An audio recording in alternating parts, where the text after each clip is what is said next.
The Jinsei chamber did not merely darken its soured, turning from the incandescent blue of Earthrealm pure life force into a churning, viscous slurry of necrotic grey and tumours. Raiden, the god of thunder, stood amidst the corruption, his lightning arcing uselessly against a contagion that possessed no soul to strike and no intent to counter. This was not the sorcery of Shang Tsung, nor the brutal conquest of Shao Kahn, but a biological impossibility that had punched through the weave of reality like a bullet through wet paper.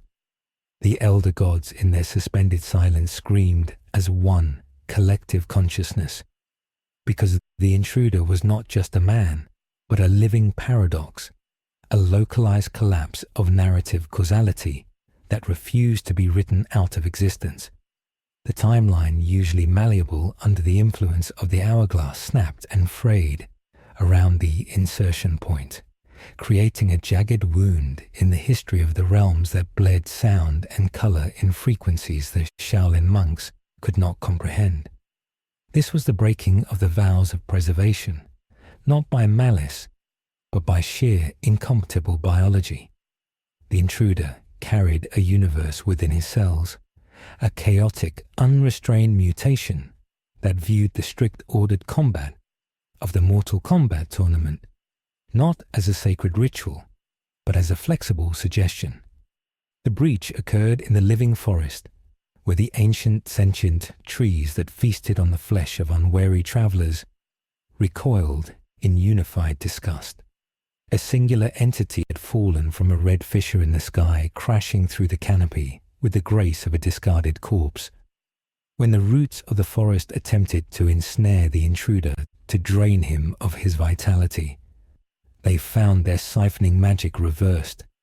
The trees withered instantly, their bark turning to ash as they tried to digest blood that was supercharged with a regeneration factor so aggressive it functioned like a viral pathogen against the indigenous magic. The entity stood up amidst the decaying flora, dusting off a suit of red and black tactical synthetic fabric that had no place in the feudal aesthetics of this dimension. He checked his limbs, found them attached, and then spoke into the empty air, addressing an audience that the watching elder gods could not perceive. This shattered the local silence, not with a battle cry, but with a casual, irreverent observation that scraped against the solemnity of the realms. Chronica, the keeper of time, watched from her fortress beyond the realms and found her ability to manipulate the sand failing. She attempted to isolate the temporal thread of the intruder, to snip it and erase him before he could infect the tournament, but the sand refused to flow. Every time she tried to visualize his future, the possibilities fractured into nonsense, infinite jokes and fourth wall breaks that defied the deterministic physics of her universe. The intruder was a variable that could not be solved. He was an unkillable anomaly, a man whose mind was so fractured that it acted as a prism scattering the psychic energies of the realms into incoherent noise. His presence was not an invasion, it was an infection. The realms were built on the binary logic of victory and defeat, life and death. But the man in red existed in a grey state of constant dying and instant rebirth. He was a cancer in the cosmology of Mortal Kombat, and he had just drawn his katanas. The resulting shockwave was not physical, but metaphysical, as the rules of combat themselves groaned under the weight of a player who refused to take the game seriously. The contamination had begun, and the first symptom was the laughter echoing through the dying living forest, a sound that promised the end of all order. The silence of the living forest was usually a predatory thing, a hushed anticipation of violence where the trees themselves held their breath waiting for the spill of blood to nourish their roots. But the silence that followed the intruder's arrival was different. It was the silence of a biosphere reacting to a poison it did not understand. The entity known to his own reality as Wade Wilson, and to this one as the anomaly, pushed himself up from the crater of his arrival. His red and black tactical suit was smoking and torn, revealing skin that looked like the topography of a burn ward mapped over cancerous heavy muscle. The indigenous flora of Outworld, which usually lashed out at intruders, shrank back from him. The sentient vines that had tasted his blood during the initial crash were now turning a sickly calcified white and crumbling into dust as the hyper-aggressive regenerative cells of the intruder overwhelmed the parasitic magic of the plants. This was the first tactical exchange between the Marvel Universe and the reality of Mortal Kombat, and it was a biological massacre. Wilson dusted off his suit, checking the pouches on his belt with a frenetic, twitchy energy that suggested a nervous system firing on too many synapses. He drew 2 handguns, large-caliber semi-automatics that looked primitive compared to the energy weapons of the Black Dragon or the sorcery of the Edenians, but they carried a kinetic weight that reality respected. From the shadows of the rotting canopy, the Tarkatan patrol watched. Baraka, leader of the war party, signaled for patience. He had seen many warriors fall from the sky, usually failures from the flesh pits or travelers from other realms, but he had never seen a man whose mere presence killed the forest. The Tarkatans were hunters accustomed to the scent of fear and the metallic tang of adrenaline, but the scent drifting from the crater was chemical and rotten, like meat left in the sun.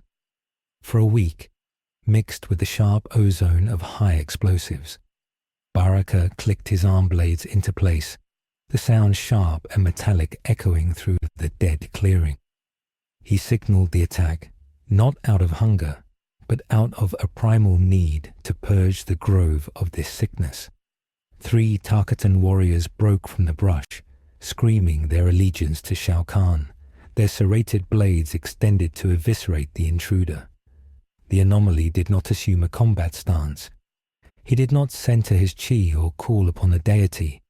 He simply turned his head casually towards the screaming horde and sighed a sound of genuine exhaustion that undercut the ferocity of the charge. The first Tarkatan reached him, lunging for a throat slit. Wilson sidestepped with a fluidity that belied his scarred bulk and brought the pistol grip down onto the creature's skull. The sound was wet and crunching. The second warrior impaled Wilson through the stomach, the blade erupting from his back in a shower of gore. In any tournament in any realm, this was a fatality. The fight should have ended. The elder gods watching through the ether expected the soul to depart. Instead, Wilson looked down at the blade protruding from his gut and began to laugh, a gurgling wet sound that bubbled up through the blood in his throat. He did not collapse. He did not go into shock.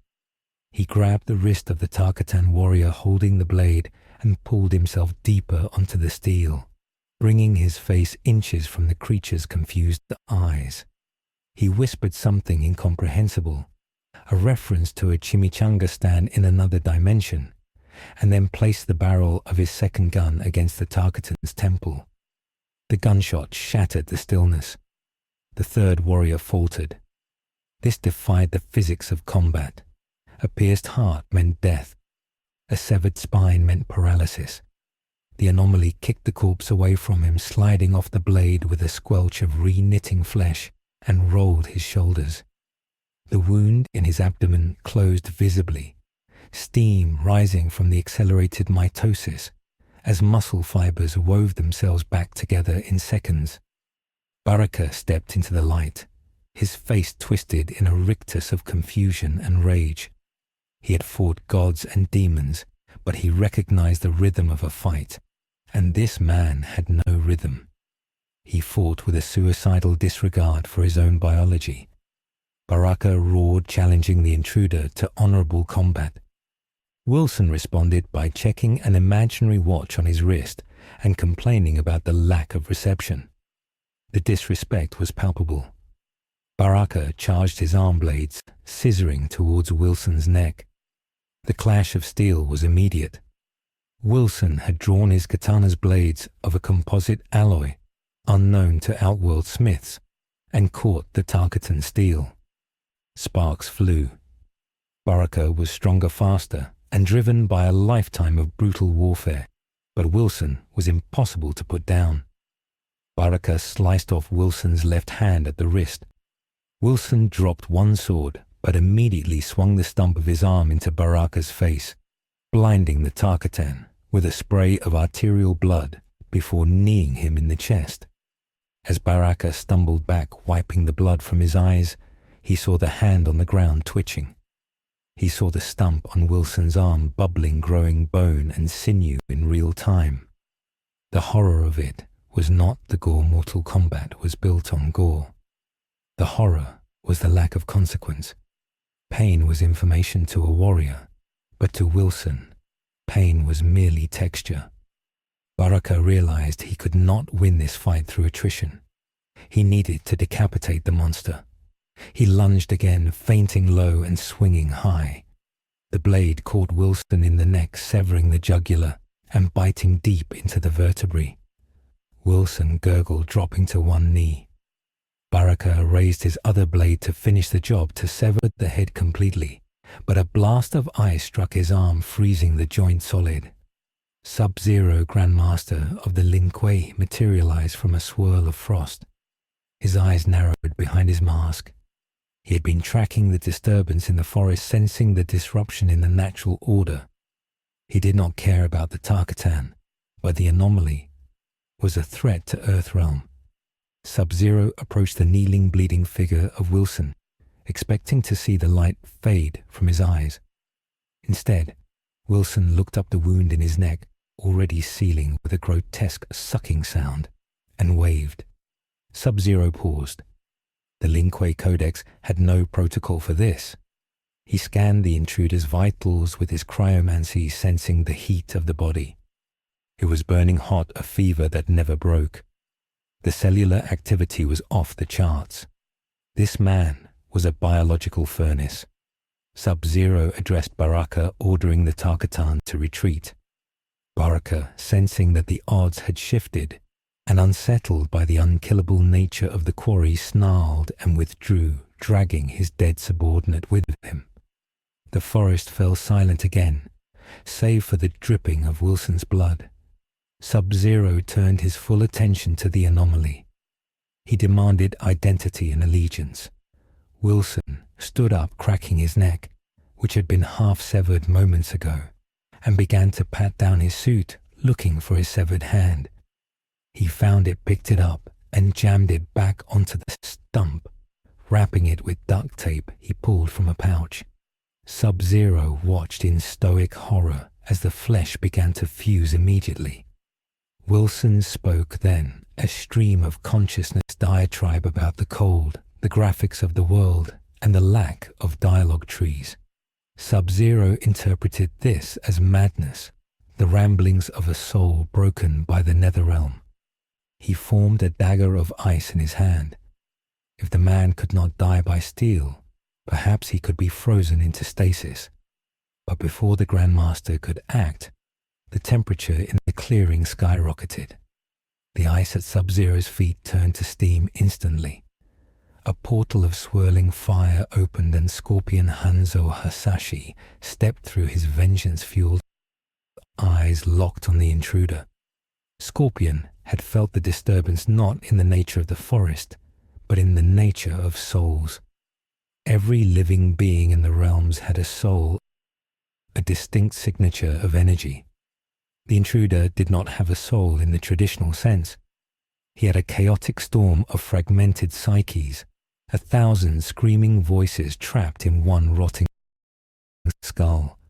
To Scorpion, who drew power from the torment of the Netherrealm, Wilson was a beacon of impossible agony. Scorpion did not ask questions. He threw his spear, the kunai lashing out on his chain, piercing Wilson's chest, and dragging him forward with the shout that had terrified generations of warriors. Wilson flew through the air impaled and landed at Scorpion's feet. Hanzo drew his sword ready to carve the intruder apart. But Wilson looked up at the spectre of vengeance and complimented his outfit, asking if it came in red. Scorpion grabbed Wilson by the throat, lifting him off the ground. He removed his mask, revealing the flaming skull beneath the face of the spectre. He intended to use the penance stare to burn the intruder's soul with the weight of his own sins. He locked eyes with Wilson, channeling the hellfire of the Netherrealm directly into the anomaly's mind. This was a fatal mistake. The penance stare functioned by reflecting a victim's guilt and trauma back at them, burning them from the inside out. But Wade Wilson's mind was not a structured house of memory. It was a labyrinth of broken mirrors, contradictory backstories, and fourth wall awareness. When Scorpion looked into Wilson's mind, the hellfire did not burn Wilson, it backdrafted. Scorpion screamed, dropping the intruder and clutching his skull. The images he had seen were not of war or murder, but of a reality where Scorpion himself was fiction, where his pain was entertainment, where godlike beings called writers dictated his suffering for profit. The concept was so alien, so destructively meta-fictional, that it shattered Scorpion's focus. The hellfire flickered and died, leaving Hanzo gasping on his knees, his mind reeling from the contact with a consciousness that knew it was a character. Wilson massaged his throat, the burns from Scorpion's hand healing into ugly keloid scars that faded into fresh skin. He looked at the two ninjas, the ice and the fire, and clapped his hands together, asking if this was the part where they teamed up. Subzero helped Scorpion to his feet, recognizing that the spectre had been psychically injured. The two rivals, now allies by necessity, looked at the anomaly with a new depth of caution. This was not a warrior. This was a plague. Subzero encased Wilson in a block of deep freeze ice, instantly lowering the temperature to absolute zero, a cold that stopped atoms. Wilson froze mid-sentence, trapped in the crystal. Subzero signaled to Scorpion that they needed to take this specimen to Raiden. The block of ice stood heavy and silent, but deep inside the crystal, slowly, imperceptibly, the cells were still vibrating. The heat of the regeneration factor was fighting the absolute zero. A hairline crack appeared on the surface of the ice. Far away on the island of shadows, Shang Tsung sat in his laboratory, surrounded by vats of cloning fluid and ancient scrolls. He had been observing the events in the living forest through a scrying pool. The sorcerer frowned, stroking his beard. He was a connoisseur of souls. He had consumed thousands, learning their secrets, their techniques, and their powers. The anomaly intrigued him. The regenerative capability was unlike anything in the flesh pits. It was superior to the Tarkatan resilience, superior even to the gift of the elder gods. If Shang Tsung could consume that soul, he would be immortal, truly immortal, not just unaging, but unkillable. He extended his magic across the miles, reaching out to the frozen figure in the forest. He began the incantation to steal the soul remotely, a dangerous but possible feat for a sorcerer of his magnitude. Green energy coalesced around the ice block in the living forest, startling Subzero and Scorpion.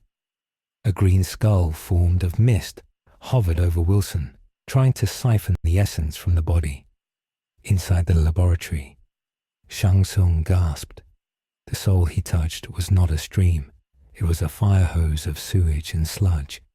It tasted of cancer and madness. It was heavy, dense, with a narrative weight that Shang Tsung could not pass. And it was sticky. When the sorcerer tried to pull the soul free, it pulled back. It latched onto Shang Tsung's magical astral projection like a parasite. Shang Tsung panicked, trying to sever the connection, but the flow reversed. Instead of taking Wilson's soul, Wilson's memories began to bleed into Shang Tsung. The sorcerer saw flashes of a man in a red suit killing an entire universe. He saw a universe where Shang Tsung was a video game sprite. He saw the truth of the prompt. The metaphysical weight of the fourth wall crashed into Shang Tsung's mind. The sorcerer screamed, collapsing in his lab, blood running from his eyes and ears. He severed the link with a desperate burst of dark magic shattering his scrying pool. He lay on the floor, trembling. He had sought power and found a void that laughed back.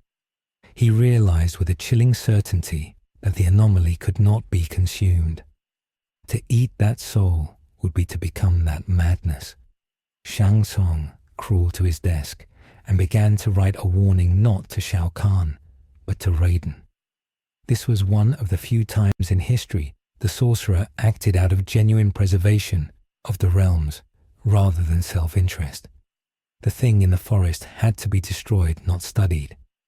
Back in the living forest, the green energy dissipated, but the interference had weakened the ice. The anomaly shattered his prison, exploding outward in a shower of frost. He was shivering, blue-lipped but alive. He looked at Subzero and Scorpion, who were now backing away, adopting defensive stances, usually reserved for Onaga or Chinook. Wilson reached into a pouch and pulled out a chimichanga that had somehow survived the dimensional transit, the impalement and the freezing. He took a bite, chewing thoughtfully, while the two most deadly assassins in Earthrealm and the Netherrealm watched him with undisguised dread. Wilson swallowed and asked for the direction to the nearest taco stand, or alternatively, the main villain's castle. Before the ninjas could engage, a sonic boom tore through the canopy above. A helicopter bearing the insignia of the Special Forces descended, hovering over the clearing. Ropes dropped, and a tactical team rappelled down, led by Sonya Blade and Cassie Cage. They had picked up the energy signature of the breach and the subsequent magical flares. Sonya landed her energy gauntlets, charging with pink plasma. She assessed the situation. Two legendary ninjas looking rattled and one unidentified hostile in a red suit, who looked like a burn victim cosplay. Sonya ordered everyone to stand down, invoking the authority of the Earthrealm Defense Treaty. Wilson looked at Sonya and his eyes widened. He made a comment about her resemblance to a movie star in his world, which Cassie interpreted as a threat. The Special Forces soldiers raised their rifles. Wilson put his hands up, but not in surrender. He made a time-out gesture with his hands. He tried to explain that he was just a tourist, that he didn't want to fight the good guys, but his definition of good and evil was fluid. He took a step forward. A rookie soldier, nervous and seeing the katanas on Wilson's back, fired. The bullet struck Wilson in the forehead, snapping his head back. He fell to the ground.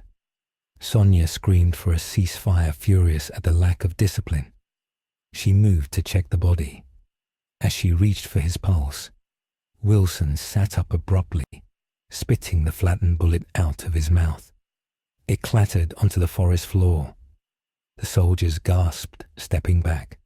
Sonya Blade, who had seen zombies, revenants, and cyborgs, felt a chill go down her spine.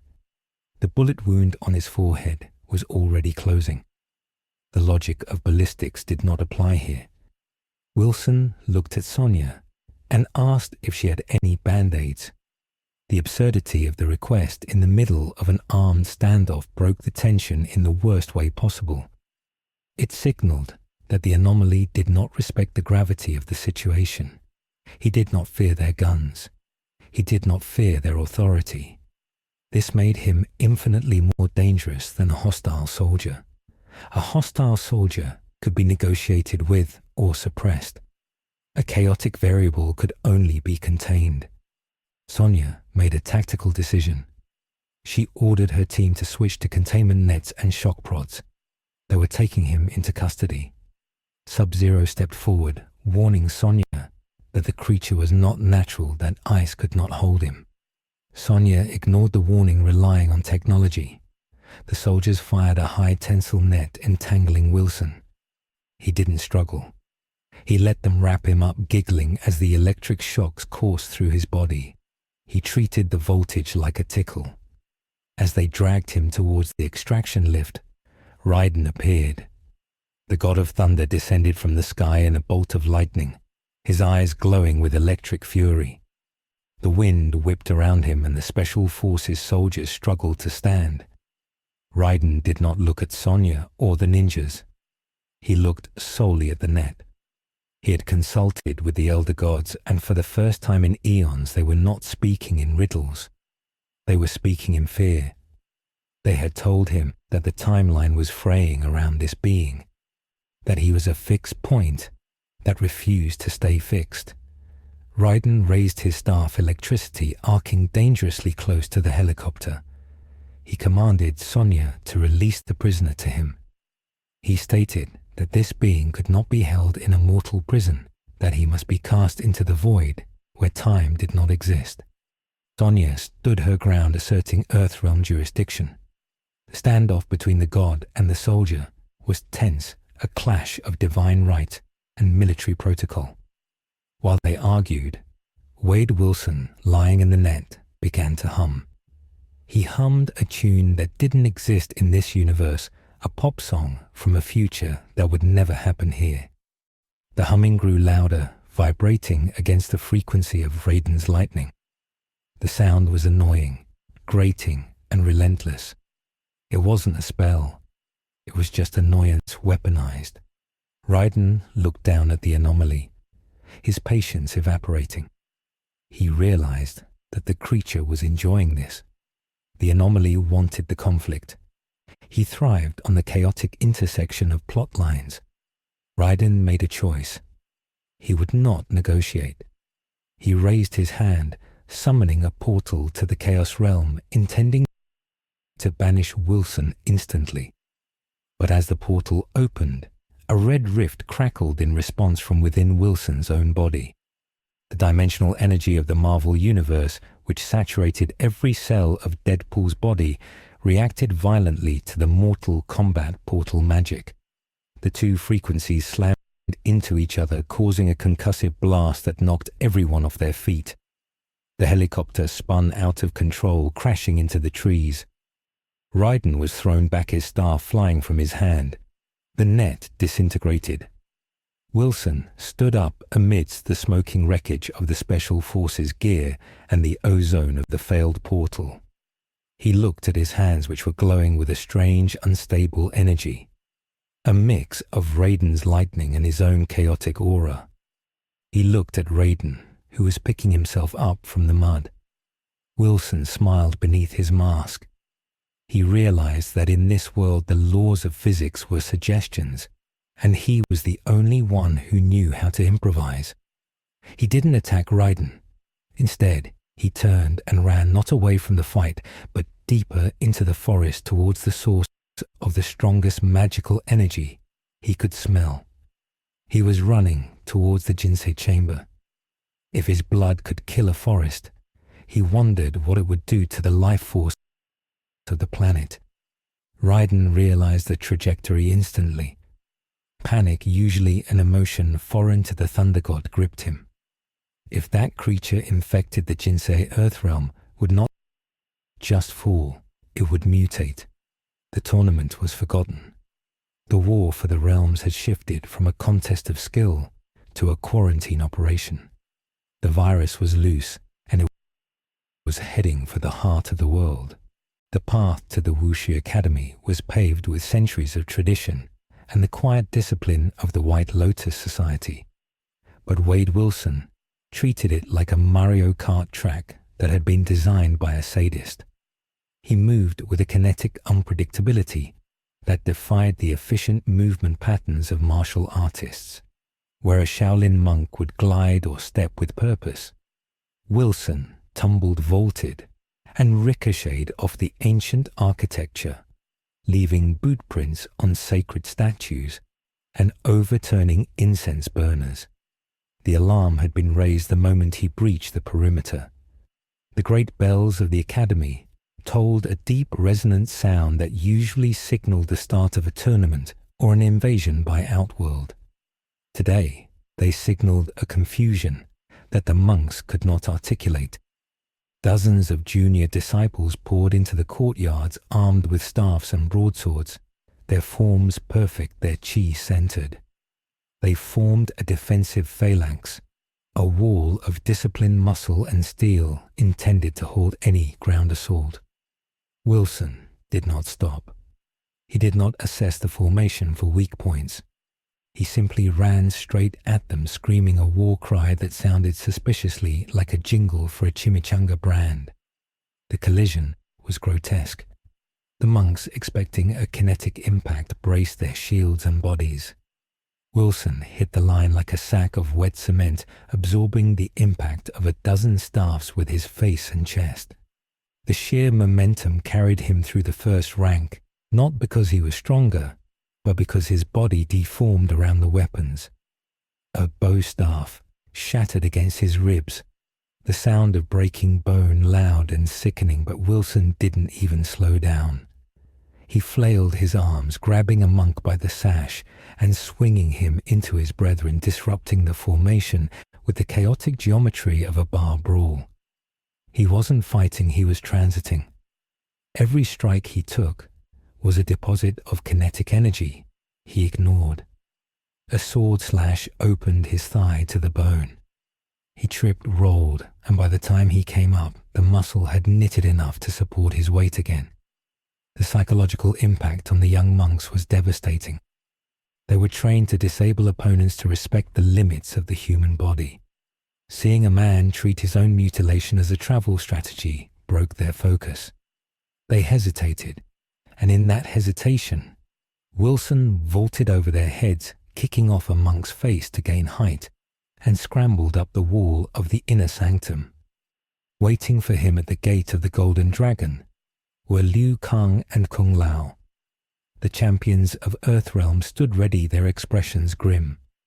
Raiden's psychic warning had reached them moments before the intruder.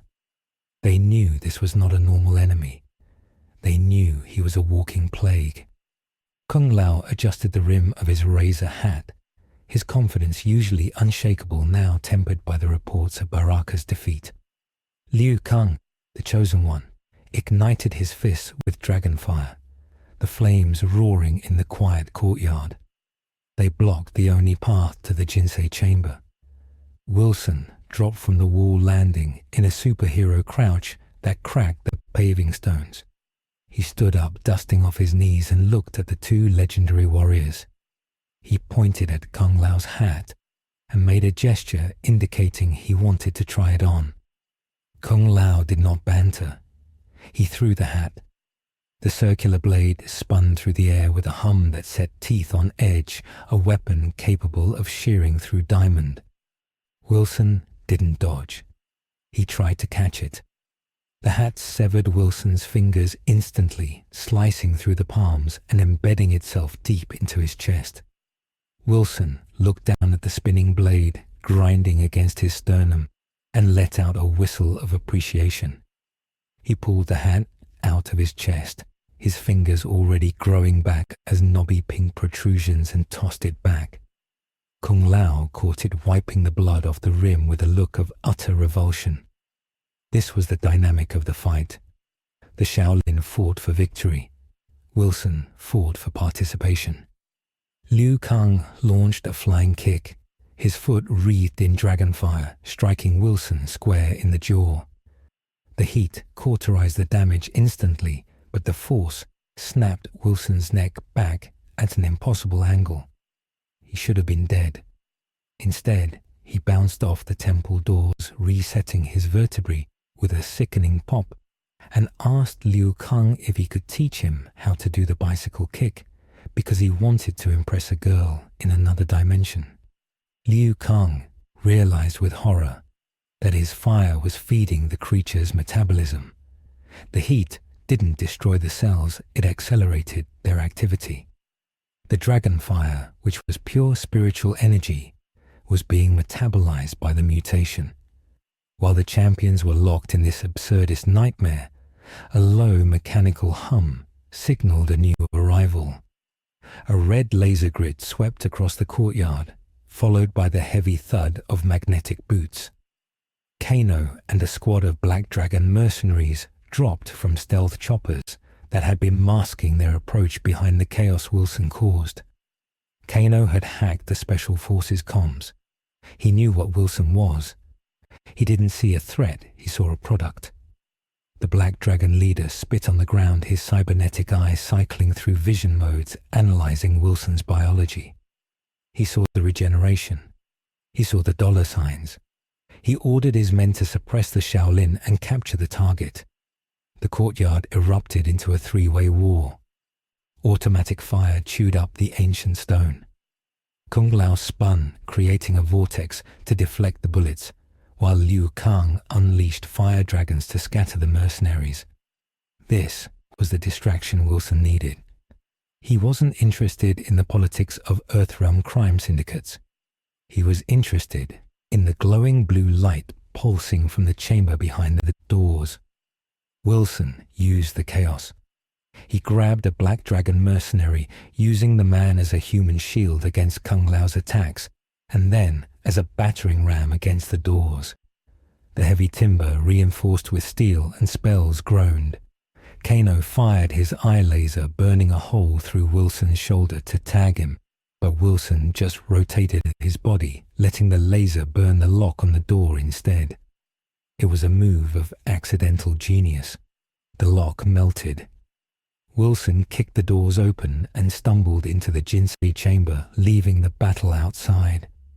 Liu Kang screamed, realizing the breach, and abandoned the fight, with Kano sprinting after the intruder. But the distance was too great. The Jinsei chamber was the holiest place in Earthrealm. It was a cavernous circular room dominated by a pool of glowing cerulean liquid, the physical manifestation of the planet's life force. The energy here was thick, palpable, a hum of pure creation that kept the realm separated and the planet alive. It was serene, perfect order.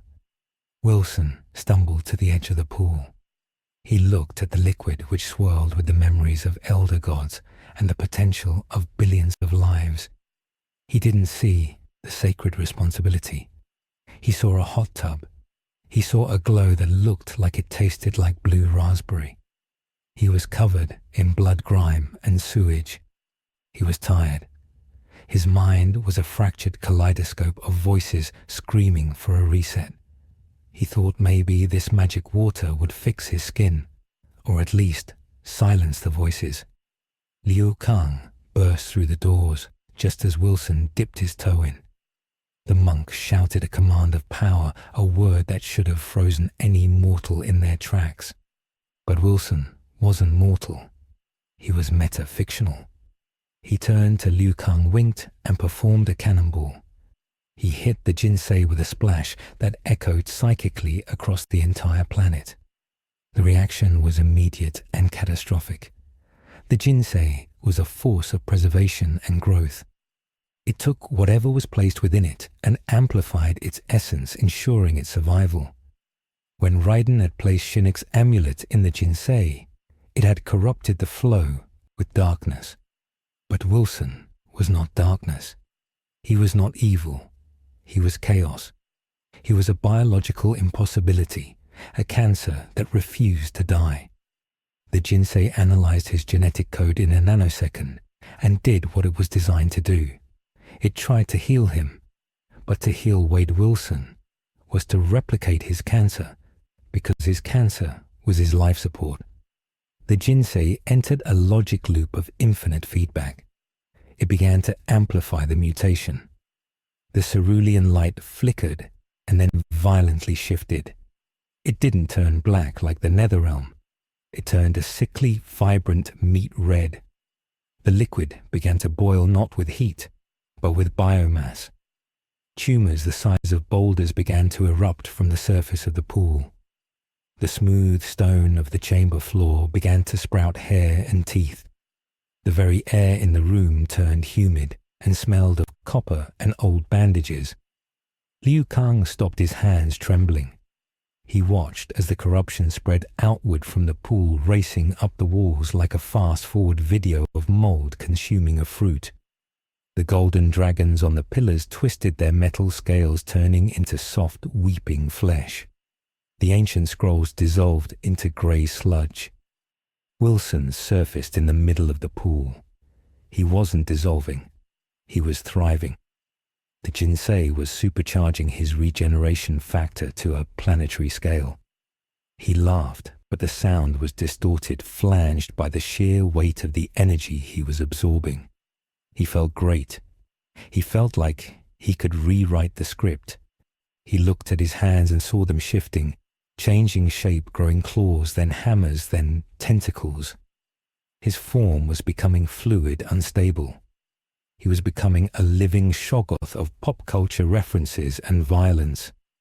Outside the chamber, the shockwave hit. The Wu Shi Academy felt it first. The ground rippled.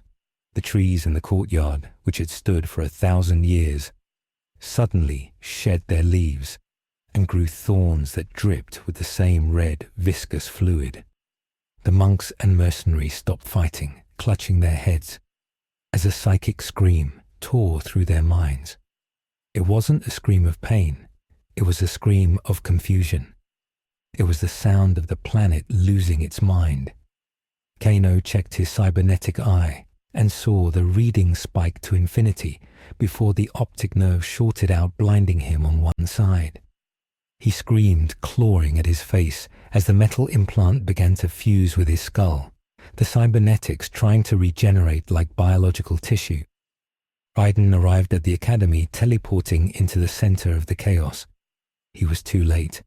He could feel the connection to Earthrealm severing, or rather changing. He looked at the sky. The sky of Earthrealm, which should have been blue or starry, was bleeding.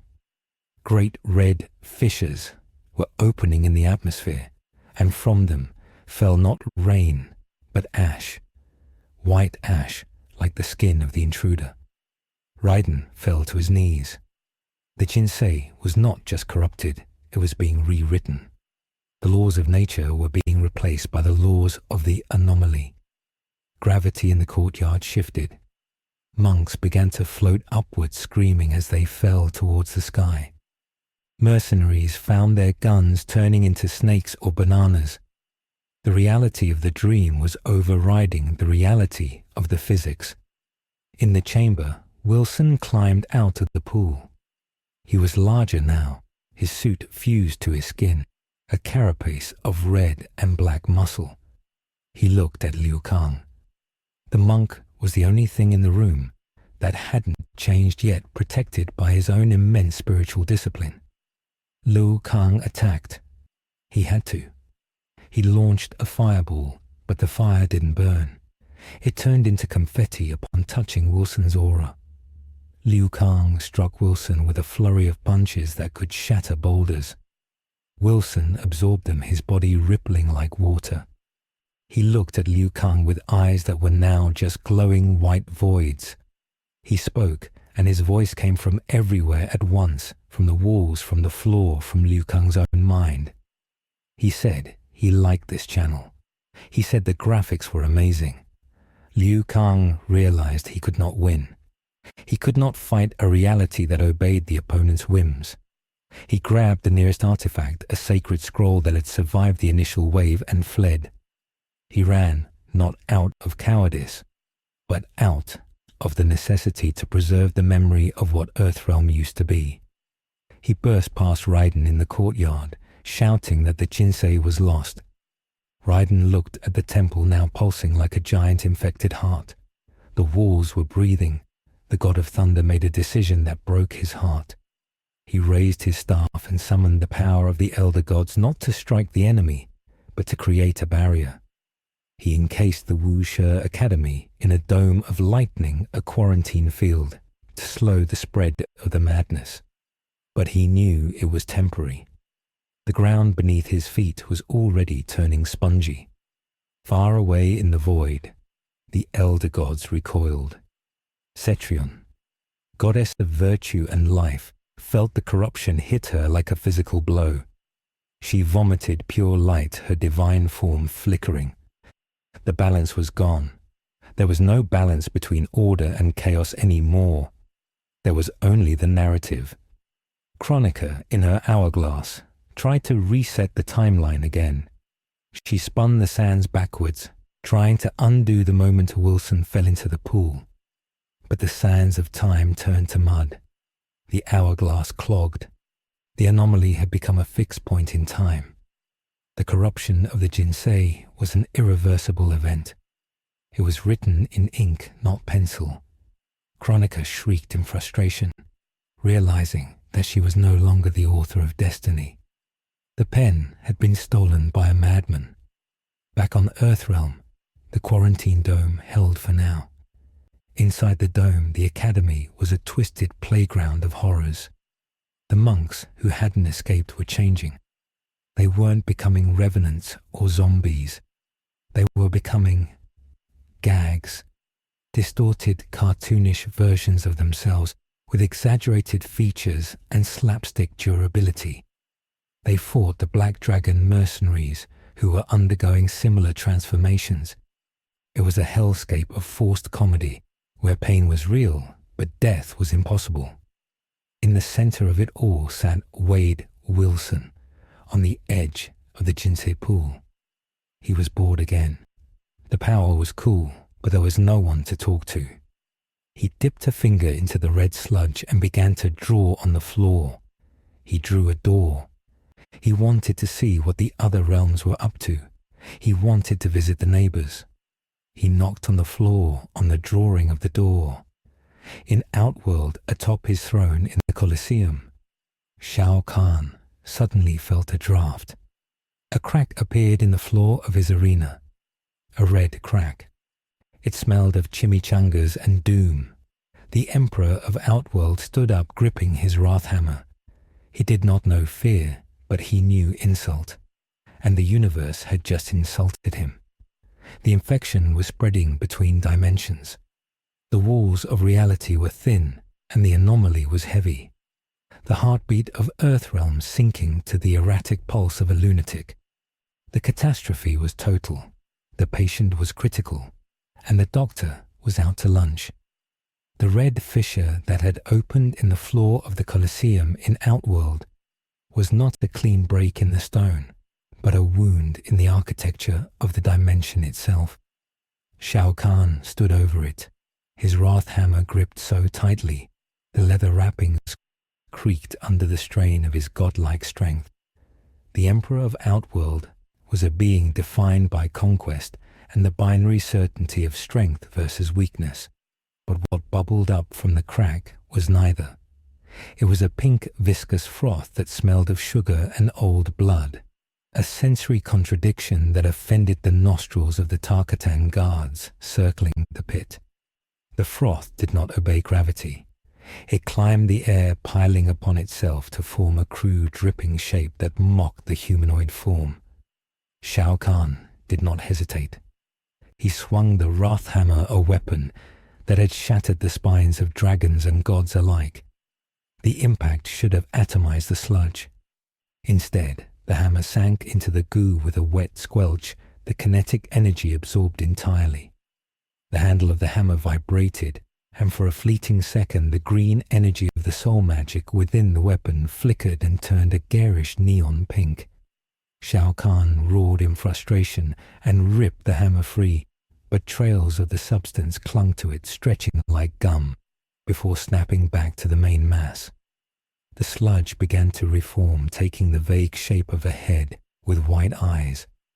It did not speak with a voice, but with a vibration that rattled the teeth of everyone in the arena.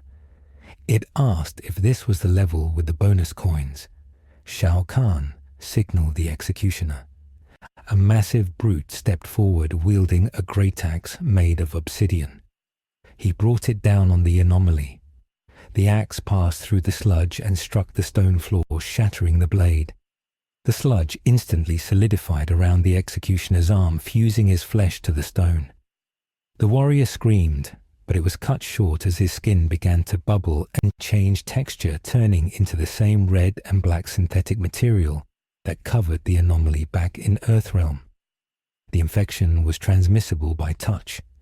The crowd in the stands, usually baying for blood, fell into a terrified silence. This was not combat. This was assimilation. Shao Kahn, realizing the danger, stepped back and summoned his sorcerers. He demanded a barrier, a containment field similar to the one he had seen Raiden erect in his visions.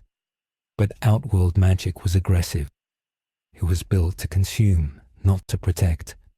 When the sorcerers wove their spells, the green skulls of soul magic flew into the sludge and were eaten. The anomaly grew larger, fed by the very magic intended to destroy it. It began to pulse, beating like a giant exposed heart in the center of the arena. Meanwhile, in Earthrealm, the situation at the Special Forces Desert Command was critical. General Sonya Blade stood before a bank of monitors that were displaying impossible data. The quarantine dome Raiden had placed over the Wu Shi Academy was holding physically, but it was failing informationally. The energy readings from inside were bleeding out into the global network. Satellites were picking up interference patterns that looked like comic book speech bubbles manifesting in the upper atmosphere. Jax Briggs entered the command center, his metal arms whirring with a heavy, agitated cadence. He reported that the cybernetic enhancements of his squad were glitching. The software that drove their prosthetics was being overwritten by a code that made no sense. It wasn't binary. It was a chaotic script that interspersed tactical data with reviews of taco stands and fourth-wall-breaking commentary on the soldiers' own backstories. Jack slammed a fist onto the table, denting the steel. He said his own arms were trying to strangle him whenever he thought about the mission too hard. The anomaly's influence was psycho-reactive. It punished seriousness with absurdity. Sonya realized they were fighting a war on a battlefield they couldn't perceive. She ordered the activation of the connection to the Lin Kuei. Subzero appeared on the main screen, his background the frozen temple of the Arctica. He looked weary. The Grand Master reported that the infection in the Jinsei was affecting the elemental balance of the planet. Snow in the Himalayas was falling as warm ash. The oceans were developing currents that spelled out insults to the elder gods when viewed from orbit. Subzero proposed a desperate plan.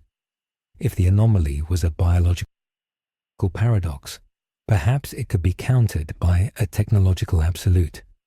He had accessed the archives of the Cyberlin Kuei, the forbidden data of Sector. He proposed building a logic bomb, a virus of pure sterile order derived from the cyber programming that stripped a soul of its individuality. If they could inject this into the anomaly, it might freeze his chaotic narrative into a static loop. It was a moral violation to use Sector's technology, but the alternative was the dissolution of reality. Sonya authorized it. Back in Outworld, the infection had breached the arena walls. The red moss was spreading through the streets of the capital, turning the brutal spiked architecture of Shao Kahn's fortress into soft, pliable rubber. Tarkatans who stepped on the moss didn't die. They changed. Their arm blades turned into foam bats. Their teeth became flat and square. They lost their aggression, replaced by a confused slapstick clumsiness. The horror of this transformation was profound. To a Tarkatan, violence was identity. To be rendered harmless and ridiculous was a fate worse than death. It was a spiritual castration. Kotal Khan, the former emperor who had been leading a resistance against Shao Kahn, saw this from his camp in the Golden Desert. He saw the integrity of his people dissolving. He realized that the war for the throne was meaningless if the throne itself turned into a whoopee cushion. He rode out alone to the gates of Shao Kahn's fortress, carrying the white flag of Pali. It was an unprecedented act. Shao Kahn stood on the battlements, watching his city turn into a carnival of horrors. When he saw Kotal, he did not order his execution. He opened the gates. The two emperors met in the courtyard, surrounded by the encroaching red sludge. They did not bow. They did not exchange pleasantries. They simply looked at the encroaching madness. Kotal spoke first, stating that this enemy did not want to rule Outworld. It wanted to rewrite it. Shao Kahn, for the first time in his existence, admitted a lack of capacity. He could not crush a joke. He could not intimidate a punchline. They agreed to a temporary alliance, not of friendship, but of survival. They would combine the armies of Outworld, the Tarkatans, the Shokan, and the Oshtek, and they would march not on Earthrealm, but on the breach itself. They would try to physically push the infection back into the void. It was a primitive strategy, but they were warriors, not metaphysicists. In the Netherrealm, the impact was different. The realm of the dead was a place of eternal suffering and memory. But the anomaly's presence in the Jinsei was filtering the souls of the newly dead. Soldiers dying in Earthrealm and Outworld were not arriving in the Netherrealm as tormented spirits. They were arriving as rough sketches, incomplete beings with missing limbs and dialogue bubbles floating over their heads. Quan Chi, the arch-sorcerer, watched from his fortress as a stream of these doodle souls rained down from the sky. They didn't scream. They complained about the plot holes. They cluttered the landscape, refusing to be tortured because they didn't believe the torture was canon. Quan Chi tried to flay the soul of a mercenary, but the soul simply pointed out that the CGI on the flaying effect was low budget. The sorcerer's power relied on fear and despair. The anomaly was introducing apathy and irony into the ecosystem of hell. If the Netherrealm lost its ability to inflict suffering, it would collapse.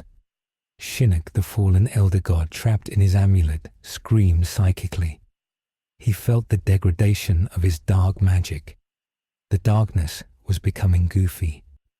Raiden, sensing the formation of the Outworld Alliance and the desperation of the Lin Kuei, convened a summit at the Fire Garden. The location was one of the few places still untouched by the warping effects of the Jinsei, thanks to the heavy protective wards of the Shiraiu. Scorpion stood guard as Raiden addressed the gathered leaders. Sonya Blade Subzero, and via magical projection, the uneasy alliance of Shao Kahn and Kotal Kahn. The tension was thick enough to choke a dragon. Enemies who had spent lifetimes slaughtering each other were forced to share a tactical map. Raiden explained the metaphysics. The anomaly, Wade Wilson, was a narrative singularity. He functioned on a layer of reality above their own. He was aware of them as fiction. To defeat him, they could not use the rules of their universe because he did not respect them. They had to overwhelm his capacity to process the narrative. They had to create so much conflict, so much dense, serious hyper-violence, that his comedic armor cracked under the weight of the drama. Subzero revealed the cyber Lin Kuei logic bomb. Jax revealed a payload of tactical nukes modified to carry a payload of concentrated sedative agents. Shao Kahn revealed that he had emptied his treasury to hire every mercenary in the realms, including the traitorous Erron Black and the cybernetic Kano, who was half converted but still greedy. The plan was a multi-front assault on the Wu Shi Academy.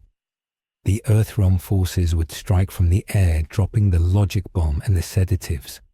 The Outworld forces would invade through a portal directly on the ground, aiming to physically pulverize the anomaly's body faster than it could regenerate. It was a meat grinder strategy. Total war. The attack began at dawn. The sky over the Wu Shi Academy was a swirling vortex of red clouds and floating text boxes. The barrier Raiden had erected finally shattered not from external pressure, but because it simply gave up logic. The dome turned into bubbles and drifted away. The combined fleet of Special Forces gunships and Outworld skiffs roared in. The noise was deafening, a mixture of jet engines and dragon roars. On the ground, Wade Wilson sat on a throne made of fused monks and chimichangas. He was wearing a crown made from the skull of a dragon he had bored to death. He looked up at the approaching armada and clapped his hands. He was delighted. This was the season finale he had been waiting for. The bombardment started. Missiles streaked down. Fireballs rained. But as they crossed the threshold of the Academy's airspace, they changed. Missiles turned into giant boxing gloves. Fireballs turned into pies. The explosions were massive, but they were puffs of glitter and confetti. The Special Forces pilots screamed as their controls turned into joysticks and their cockpits filled with balloons. The logic bomb was dropped. It was a dense sphere of blue code intended to override the chaos. It struck the Jinsei pool. For a moment the red light flickered. The code fought the cancer. The air shimmered with static. But then the pool burped. A giant wet sound. The logic bomb was spat back out, but it had been changed. It exploded in the air, releasing a wave of pure nonsense. The pilots' headsets began to play polka music at ear-shattering volumes. On the ground, the Outworld army charged. Shao Kahn led the vanguard, leaping from his skiff with a roar that shook the mountains. He landed in the courtyard, expecting to crush the anomaly. Instead, he landed on a giant whoopee cushion that had materialized in the stone. The sound was audible for miles. The Emperor of Outworld lost his balance and fell. A laugh track played from the sky. The Tarkatans following him were engaged by the corrupted monks. The monks moved with rubber hose fluidity, their limbs stretching and snapping back.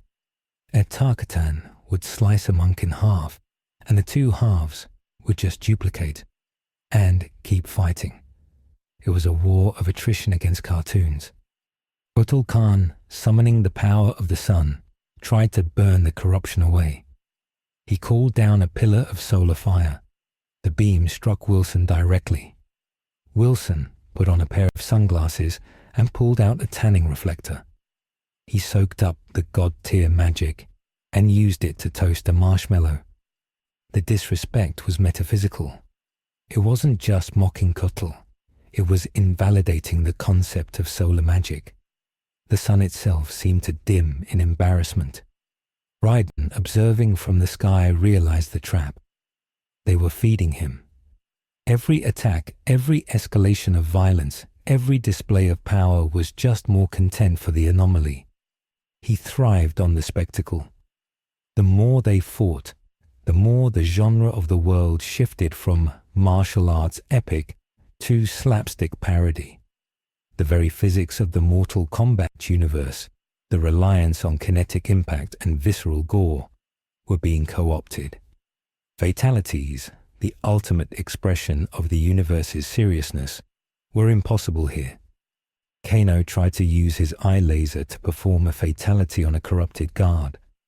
The laser burned a smiley face into the guard's chest. The guard giggled. The violence had been defanged. In the center of the chaos, Wilson stood up. He grew to a height of 20 feet, his body fueled by the Jinsei and the conflict. He looked at the cameras, not the security cameras, but the invisible lenses of the audience he was performing for. He addressed the sky. He shouted that the budget for this episode must be huge. He grabbed a passing Special Forces jet out of the air like a toy and made airplane noises as he crashed it into a group of Shokan warriors. The explosion was real enough to kill the Shokan, but the jet simply bounced. Then the anomaly did something that shifted the horror to a new level. He reached into the red pool of the Jinsei and pulled out a glowing thread. It was a timeline thread, one of the strands that Chronicle used to weave history. He pulled it taut and plucked it like a guitar string. The vibrations shattered the sky. The reality of the tournament broke. A giant health bar appeared in the sky over the battlefield, but it wasn't for a fighter. It was for the franchise, and the health bar was draining. The characters, because that is what they were becoming, felt a sudden sickening lurch. They weren't just fighting a monster, they were fighting cancellation. Their backstories began to blur. Scorpion looked at Subzero and couldn't remember why they were enemies. The tragedy of his family felt distant, like a synopsis he had read once. Sonya looked at Cassie and saw not her daughter, but a spin-off character. The emotional weight of their lives was being eroded by the anomaly's aura of superficiality. He was turning them into two-dimensional versions of themselves, flattening their arcs. Raiden, in a moment of desperate clarity, realized that standard combat was obsolete. He teleported down to the center of the madness, appearing right in front of the giant Wade Wilson. Raiden did not attack. He dropped his staff. He fell to his knees. He surrendered. This was the one thing Wilson did not expect. The script called for a boss fight. Raiden refused to give it to him. The anomaly paused his giant fist hovering over the thunder god. The laugh track stuttered. "I yield," Raiden said, his voice projecting over the noise of the polka music and the explosions. "You have won. The realm is yours." Wilson shrunk back down to human size, looking disappointed. "You can't yield," he said, his voice sounding like gravel in a blender. "We haven't even done the part where I rip your spine out and use it as a jump rope. It's in the trailer." "There is no trailer," Raiden said, his eyes glowing with a sad, intense light. "There is only the end." Wilson looked around. The fighting had stopped. The Tarkatans and the corrupted monks were standing still, waiting for the next beat. The Special Forces soldiers were checking their weapons, confused. The lack of conflict made the anomaly unstable. He needed the friction. Without the pushback, he was just a man standing in a ruined courtyard, with a lot of weird jokes and no setup. He started to twitch. The red Jinsei pool began to boil more violently, not with power, but with frustration. Suddenly, the sky tore open. Not a portal, but a tear in the page. A massive white void appeared behind the red clouds. From the void descended not a god, but a concept, the one being, the primordial entity from which all realms were split. The one being had woken up. It was not waking up to conquer. It was waking up because it had a headache. The anomaly's noise was vibrating the foundational consciousness of existence. The one being did not manifest as a dragon or a giant. It manifested as the erasing of detail. The mountains in the distance simply ceased to exist, replaced by white nothingness. The horizon rushed in. Wilson looked at the encroaching white void and realized the stakes had changed. He wasn't fighting Raiden anymore. He was fighting the editorial mandate. He turned to Raiden, and for the first time, his voice held a trace of genuine panic. "Okay, Sparkly Hat Man, you win. No yielding. We have a bigger problem.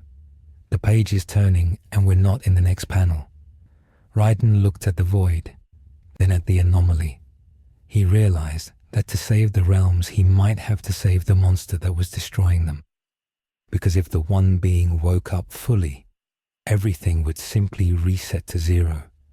And Wade Wilson, for all his madness, was the only thing loud enough to keep the one being awake but distracted.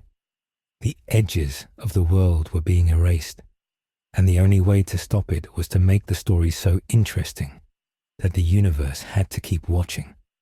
Raiden extended his hand to Deadpool, a compact with the devil to save reality from the void. The handshake between the god of order and the avatar of chaos, while the white nothingness ate the horizon. The handshake between Raiden and Wade Wilson was the most metaphysically repulsive event in the history of the realms. When the flesh of the god of thunder touched the gloved hand of the anomaly, the universe did not explode, but rather it groaned a deep tectonic vibration that felt like the spine of reality settling into a slipped disk. The encroaching white void, the manifestation of the One Being's awakening, and the ultimate editorial cancellation, paused. The erasure of the horizon stopped, leaving a jagged edge where the mountains of the Golden Desert simply ended in a flat, featureless non-existence. The sky above was half red with the corruption of the Jinsei and half white with the creeping nothingness. Raiden pulled his hand back, looking at his palm, which now bore a smear of grease and a lingering sensation of pins and needles that felt like static electricity from a bad television signal. He looked at Deadpool, who was currently checking his pulse and acting disappointed that the handshake hadn't triggered a musical number. Raiden understood the stakes with a clarity that terrified him. They were no longer fighting for the safety of Earthrealm or the throne of Outworld. They were fighting for the right to exist as a story. The One Being was bored. The narrative had become incoherent, so the consciousness of the universe was simply waking up, to turn it off, to put the dream back to sleep. Raiden gathered the survivors of the failed assault on the Wu Shi Academy. It was a grim assembly. Shao Kahn stood leaning on his wrathhammer, his armor dented and covered in the pink sludge of the corrupted Jinsei. Sonya Blade was checking the ammunition in her gauntlets, her eyes darting between the anomaly and the wall of white nothingness that had consumed her extraction choppers. Subzero and Scorpion stood back to back, their rivalry rendered obsolete by the impending end of all things. Even Kano, who was half mutated into a glitched cybernetic mess, was silent, his usual avarice replaced by the primal fear of deletion. Raiden addressed them not as a god, but as a director. He explained the compact. They could not defeat the anomaly because the anomaly was the only thing loud enough to keep the One Being's attention. But the anomaly's current chaotic noise was just irritation. It was static. To survive, they needed to transmute that static into a signal. They needed to create a narrative so compelling, so high stakes, and so structurally complex that the One Being would be forced to watch rather than wake. They had to weaponize the very thing Mortal Kombat was built on. They needed a tournament, but not a tournament of martial skill, a tournament of narrative weight. Deadpool took charge of the planning committee, using the corrupted surface of the Jinsei pool as a whiteboard. He dipped a katana into the red fluid and began drawing diagrams that looked like football plays mixed with insanity. He explained that the One Being was essentially a bored audience member with a remote control. If the channel got boring, click. If the show got too confusing, click. They needed to hit the sweet spot. High drama, unexpected twists, character arcs that went nowhere but felt important. He looked at Shao Kahn and told the Emperor that his arc was too repetitive. Conquer, scream, hammer, repeat. The audience was tired of it. Shao Kahn growled, shifting his grip on his hammer, but he did not strike. He had seen the void eat his fortress. He knew the clown spoke a twisted truth. Deadpool proposed a reboot of the character dynamics. He wanted Shao Kahn to fight not for conquest, but for redemption. He wanted Sonya Blade to ally with Kano not out of necessity, but out of a sudden unexplained romance arc. The survivors listened in horror. This was not strategy. This was fan fiction weaponized as cosmology. But the white void began to creep forward again. The edge of the Wu Shi Academy dissolved into nothingness. The threat was immediate. They had no choice. Raiden authorized the Deadpool combat tournament. The venue would be the Sea of Blood in the Netherrealm, a location chosen because its infinite crimson expanse provided a high contrast background for the cameras that didn't exist. Raiden used his amulet to transport the collective forces to the ship of Karen, which floated on the endless ocean of blood. The transition was jarring. The Netherrealm was usually dark and oppressive, but under the influence of the anomaly and the looming white void, the sky was a checkerboard of missing textures. The blood ocean smelled of cherry syrup. Charon, the ancient ferryman, looked at his passengers with hollow eyes, his lantern flickering with a nervous strobe effect. The first match was arranged. Scorpion versus Johnny Cage. But Deadpool had tweaked the settings. He approached Johnny Cage, who was looking at his reflection in the cherry blood ocean, and whispered something in his ear. He told Johnny that in this timeline he wasn't the comic relief. He was the tragic hero who knew he was a fictional character. He gave Johnny a script, not a physical one, but a psychic implant of motivation. Johnny's face fell. The cocky grin vanished, replaced by a mask of existential dread. He walked to the center of the deck. Scorpion stepped forward, his spear ready. But Scorpion had been tweaked too. He had been given the motivation of a pacifist who was forced to kill to save his family's souls. The fight began. It was not a clash of styles. It was a clash of traumas. Johnny Cage didn't throw green energy bolts. He threw monologues about the futility of sequels. Scorpion didn't shout, "Get over here." He whispered, "I'm sorry," every time he landed a blow. The fight was visceral, uncomfortable, and deeply wrong. And it worked. The white void stopped advancing. The one being was watching. The sheer wrongness of the narrative was engaging the cosmic consciousness. But the universe has an immune system. As the fight on the deck of Charon's ship reached a crescendo of tearful violence, the sky above the sea of blood tore open. It wasn't the white void of erasure this time. It was a tear of correction. From the rift descended three figures. They were tall, featureless humanoids made of shifting grey static. They wore robes that looked like shredded pages of a script. These were the Redcons, the keepers of canon.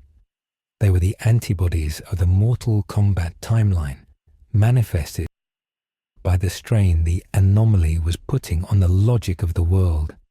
They didn't speak. They didn't have mouths.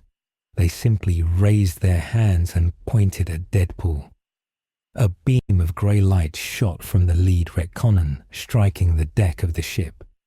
Where the beam hit the corrupted reality, snapped back to normal. The cherry syrup turned back to iron-scented blood. The checkerboard sky turned back to dark stone. The Redconans were formatting the hard drive. They were restoring the factory settings. Deadpool screamed. He knew what this meant. If they restored the canon, he would be ejected like a virus, and the one being would wake up and finish the job. He drew his guns and fired. The bullets struck the Redconans and turned into moths. The Redconans were immune to the anomaly's chaos because they were the definition of order. They floated down, landing on the deck. One of them reached out and touched Johnny Cage. Instantly, the existential dread vanished. Johnny blinked, shook his head, and made a joke about his sunglasses. The narrative weight evaporated. The white void on the horizon surged forward, swallowing a mile of the blood ocean in a second. The strategy was failing. The immune system was killing the host to kill the virus. Raiden saw the collapse. He realized that the Redconans were too powerful to be fought with physical force or even narrative trickery. They were the law, and the only thing that could rewrite the law was the hourglass. The realization hit him like a lightning bolt. They were fighting on the wrong battlefield. The tournament was a distraction. The real control mechanism was Chronica's keep, but Chronica was the enemy. She had started this by trying to erase Raiden. Would she help them now? Raiden looked at the anomaly. Deadpool was dodging beams of cannon restoration fire, throwing rubber chickens that turned into real chickens and then back into rubber. He was losing ground. His regeneration factor couldn't heal a Redcon. His arm was hit by a grey beam, and it didn't dissolve, it just became normal unscarred skin. Deadpool looked at his smooth arm in horror. "They're fixing me," he shouted. "I can't be fixed. My trauma is my brand." Raiden grabbed Deadpool by the shoulder. "We must go to the hourglass," the Thunder God commanded. "We must weave your chaos into the sands of time directly. It is the only way to make the change permanent enough to stop the Redcons."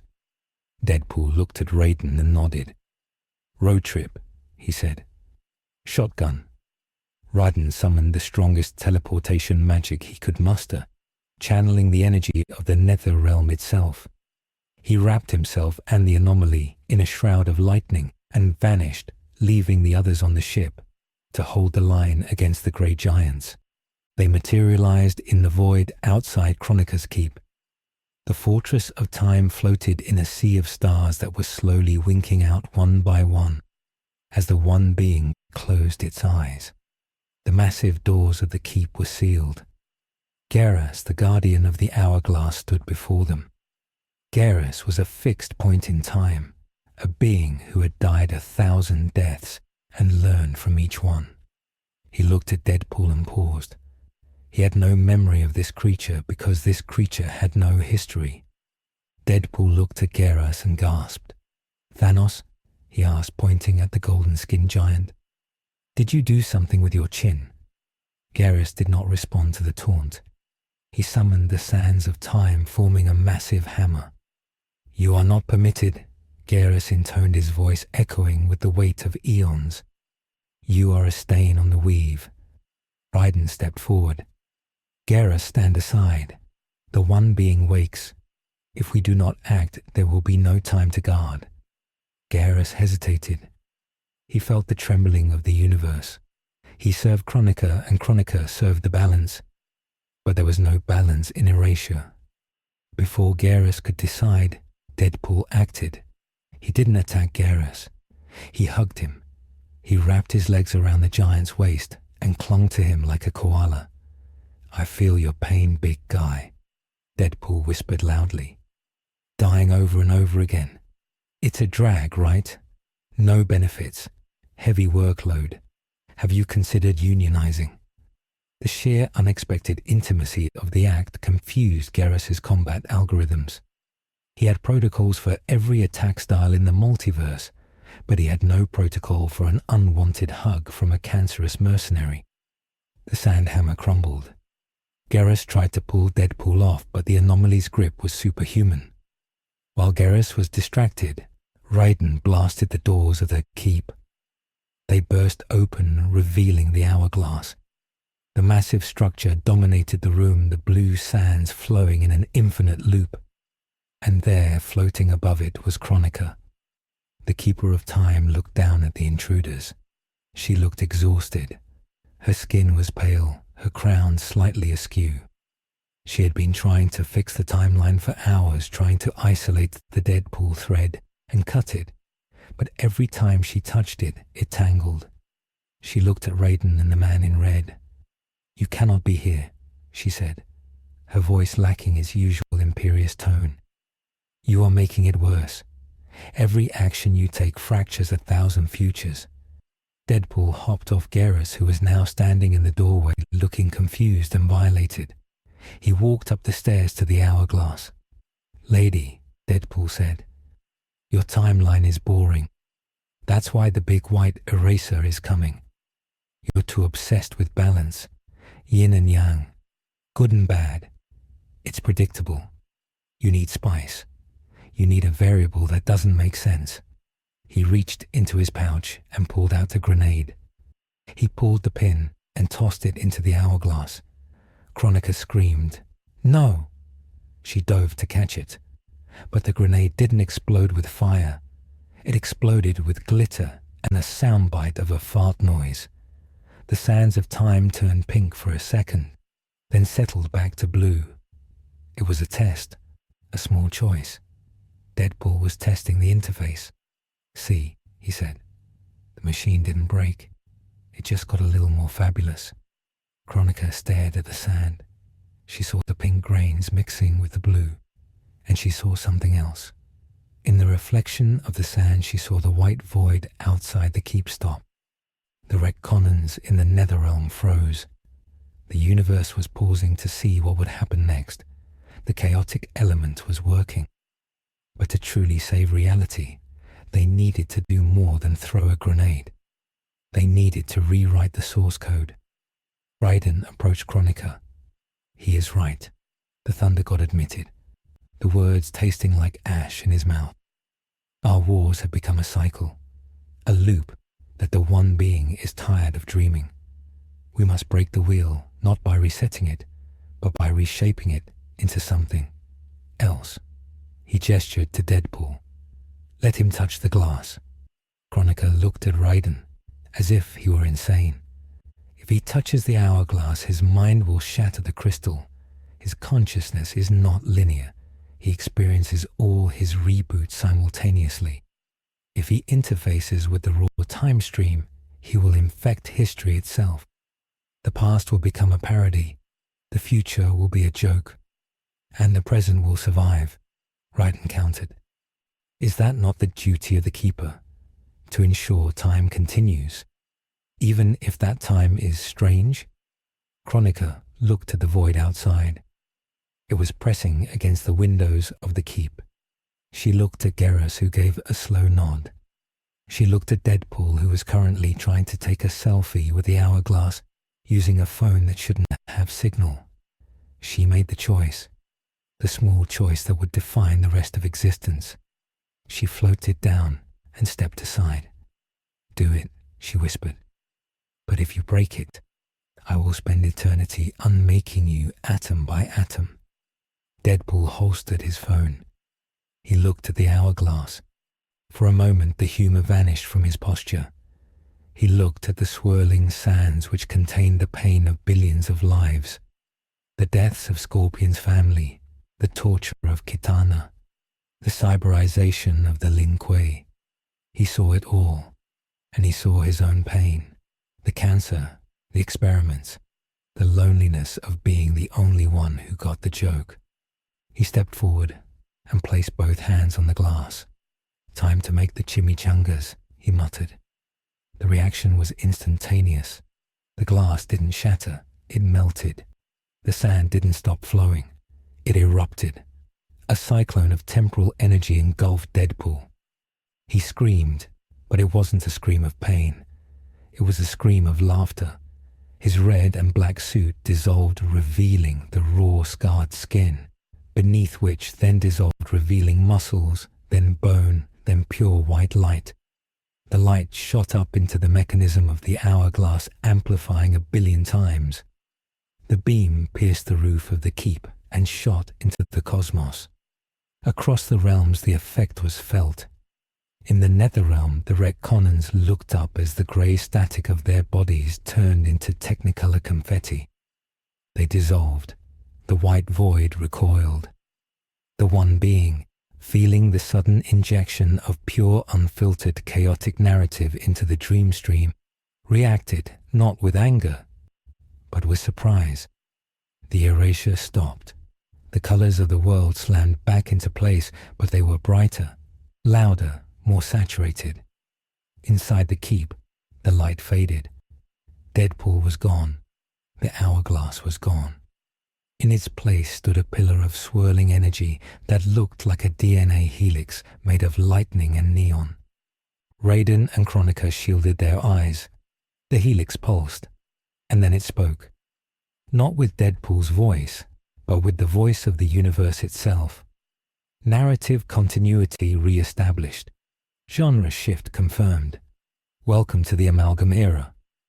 Raiden looked at his hands. His lightning was no longer blue. It was red and black. He felt a new knowledge in his mind. He knew things he shouldn't know. He knew what a crossover event was. He knew what plot armor meant. He looked at Chronica. She had changed too. Her bald head was now covered in a punk rock mohawk of crystallized time. She looked at her reflection in the floor and touched the hair. She didn't scream. She smirked. "Interesting," she said. But the victory was not clean. Deadpool hadn't just saved the world. He had become the world. His consciousness had merged with the hourglass. He was now the narrator. And as Raiden looked out the window of the keep, he saw the consequences. The realms were merging. Outworld and Earthrealm were crashing into each other, not physically, but conceptually. The sky over the golden desert was filled with floating text boxes. A dragon flew past, but it was wearing a lucha libre mask. Geras walked into the room. He looked at Raiden. "Lord Raiden," he said, "the timelines are leaking. I have memories of a life where I am a taco salesman in New Jersey, and I miss it." Raiden realized the magnitude of what had happened. They had stopped the one being from waking up by turning the dream into a fever dream. The logic of the universe was now governed by the rule of cool and the rule of funny. The serious philosophical questions of Mortal Kombat, fate versus free will, were now secondary to the question, is it entertaining? Suddenly, a rift opened in the center of the room. A figure stepped out. It was not a monster. It was a man in a business suit holding a clipboard. He had no face, just a smooth white surface. He looked at Raiden and Kronika. He didn't speak. He just made a check mark on his clipboard and vanished. "What was that?" Raiden asked, fear creeping back into his voice. "That," Kronika said, staring at the spot where the figure had been, "was a critic. We have saved the show, Raiden. But now, we have to survive the reviews."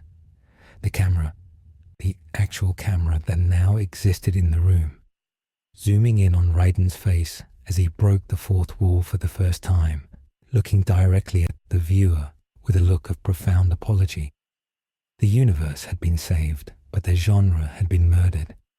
The sky over the merged metropolis of New York and Zatera was not a sky in the traditional astronomical sense, but a vast vaulted ceiling of half-tone dots and CMYK color separation errors.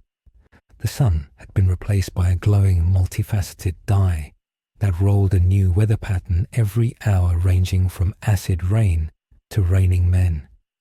This was the Amalgam Era, the direct result of a narrative singularity rewriting the laws of physics to adhere to the unstable logic of a comic book crossover event. In the streets below, civilians did not run in terror, they ran in montage. The passage of time had detached itself from the ticking of a clock and now operated on the pacing of an action sequence. A simple trip to the grocery store could take 3 seconds or 3 episodes, depending on the dramatic necessity of the moment.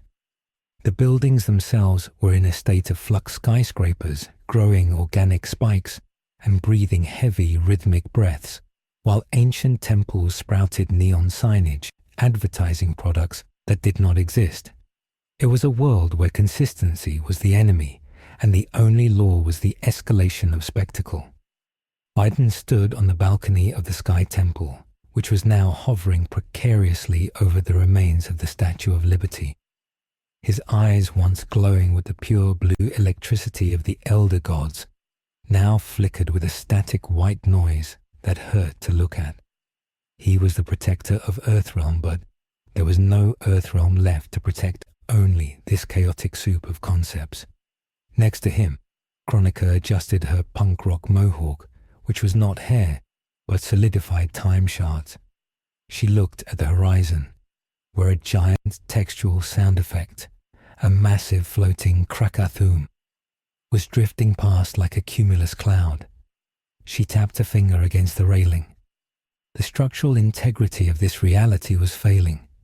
The ratings were high, the spectacle was undeniable, but the inhabitants were burning out. The human mind was not designed to process a retcon every 10 minutes. The souls of the people were fraying, stretching thin over the framework of too many plot twists. Raiden spoke, his voice possessing a new reverb that sounded like a movie trailer narration. He noted that the one being was asleep, lulled into a coma by the sheer density of the entertainment Deadpool was generating as the new fabric of existence.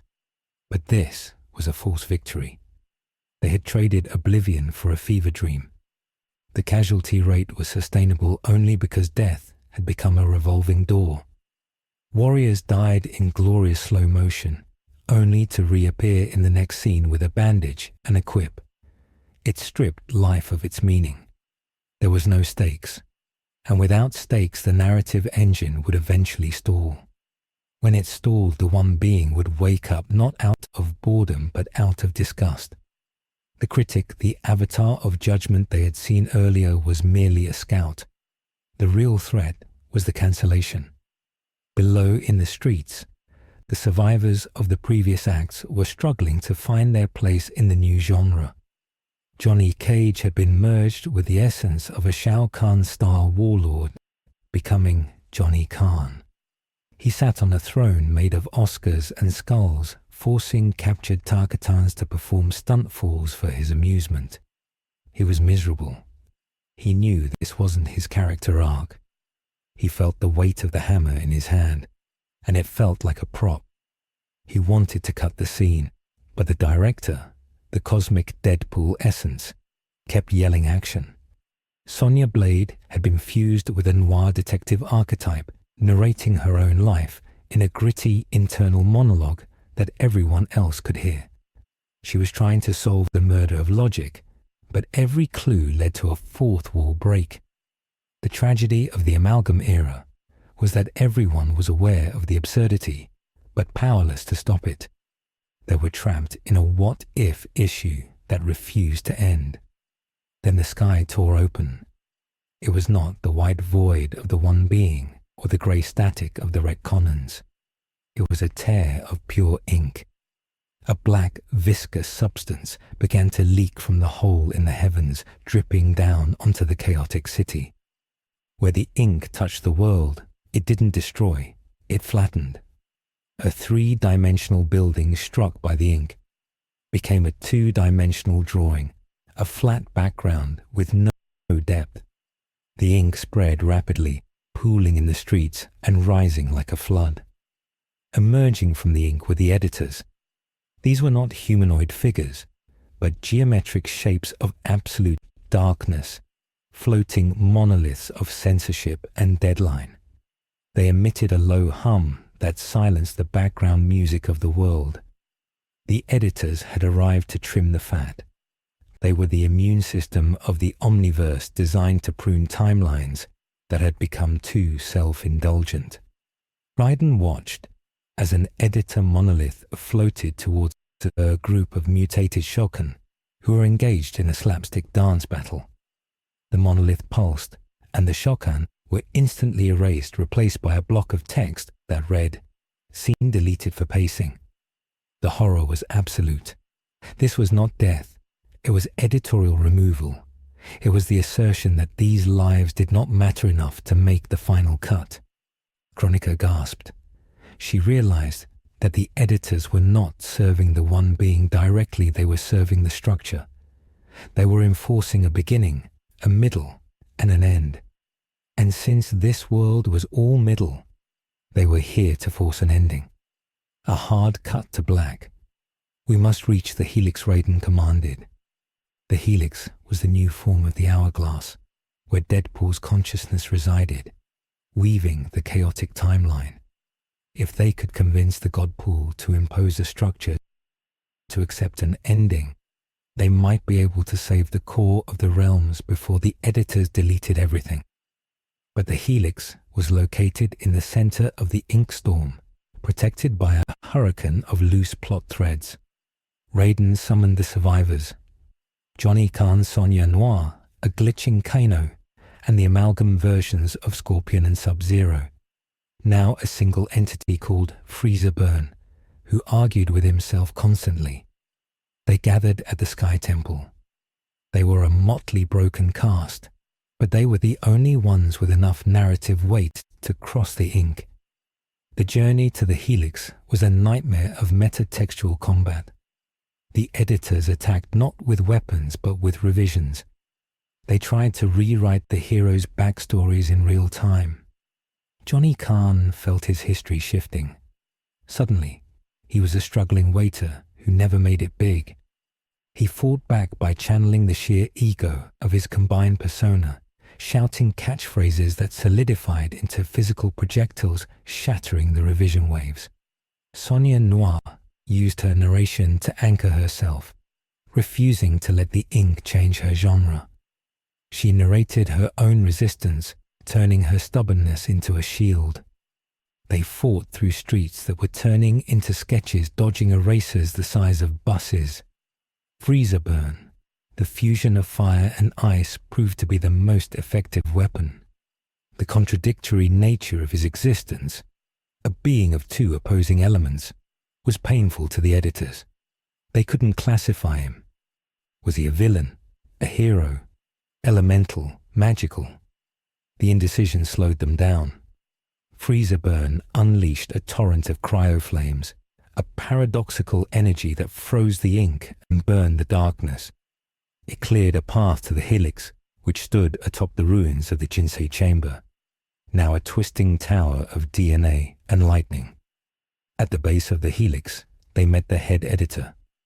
This entity was a colossal figure made of red pens. It blocked the entrance, wielding a stamp that read, "Rejected." The head editor spoke not in words, but in telepathic rejection letters, explaining that their story was derivative, tonally inconsistent, and commercially unviable. It raised the stamp to crush Raiden. But Raiden did not fight with lightning. He fought with law. He began to recite the history of Mortal Kombat, the deep, complex, intricate history of the tournaments. He spoke of the great Kung Lao, of the tragedy of Edenia, of the corruption of Shinnok. He used the weight of 50 years of continuity as a weapon. The history was messy, yes, but it was real. It had heart. The head editor paused, sensing the emotional resonance. It was enough of an opening. Raiden launched Johnny Khan at the helix. The warlord actor flew through the air, smashing through the glass casing of the tower. He landed inside the energy stream, but he didn't find Deadpool sitting in a chair. He found Deadpool everywhere. The mercenary's face was pressed against the walls of reality, screaming, laughing, and crying simultaneously. Deadpool had become the timeline, and the timeline was having a panic attack. Being God was boring. Being God was lonely. Being God meant you couldn't make jokes because there was no one above you to mock. Deadpool was desperate for a straight man. Johnny Khan shouted into the storm. He told Deadpool that the show was getting cancelled, that the editors were outside and they were going to pulp the issue. Deadpool's giant spectral face materialized amidst the lightning. He looked tired. His mask was torn, revealing a universe of stars beneath. He asked if there was a sequel. Johnny told him there wouldn't be a sequel if they didn't finish this movie. They needed a climax. They needed a resolution. Deadpool nodded, understanding. He couldn't keep the chaos going forever. It wasn't funny anymore. Deadpool asked what he needed to do. Raiden, who had followed Johnny into the chamber, stepped forward. He explained the cost. To save the realms, they had to separate the narratives. They had to build a wall, a fourth wall, but not a metaphorical one. A physical, metaphysical barrier that would separate the Marvel chaos from the Mortal Kombat order. Deadpool would have to stay on his side. He would have to exile himself from the playground he had created. He would have to go back to being a character and give up being the author. Deadpool hesitated. He looked at the amalgam world he had created. It was messy and broken, but it was his. Then he looked at the editors outside, erasing a park full of children who were playing with gravity-defying dogs. He sighed. He realized that a joke without a punchline is just a tragedy. He agreed, but he demanded a cameo, a permanent unerasable mark on the timeline to prove he was here. Raiden agreed. The ritual began. Raiden Liu Kang, who had emerged from the fire of freezer burn, separating himself by sheer force of will, and Chronicle channeled their power into the helix. They used the sands of time not to rewrite history, but to calcify it. They built a barrier, a massive invisible wall of pure canonical laws. Deadpool began to pull his energy back. The chaotic skies of New York's Atera began to separate. The skyscrapers shrank back into temples or office buildings. The half-toned dots faded into blue sky. The ink of the editors dried up and flaked away as the story stabilized. But the separation was violent. It was like tearing two fused organs apart. The ground cracked. The sea of blood boiled. The characters who had been merged were ripped asunder. Johnny Khan screamed as he split back into Johnny Cage and Shao Kahn. Sonya Noir collapsed, splitting into Sonya Blade and a pile of hard-boiled detective novels. The pain was excruciating as spiritual divorce on a planetary scale.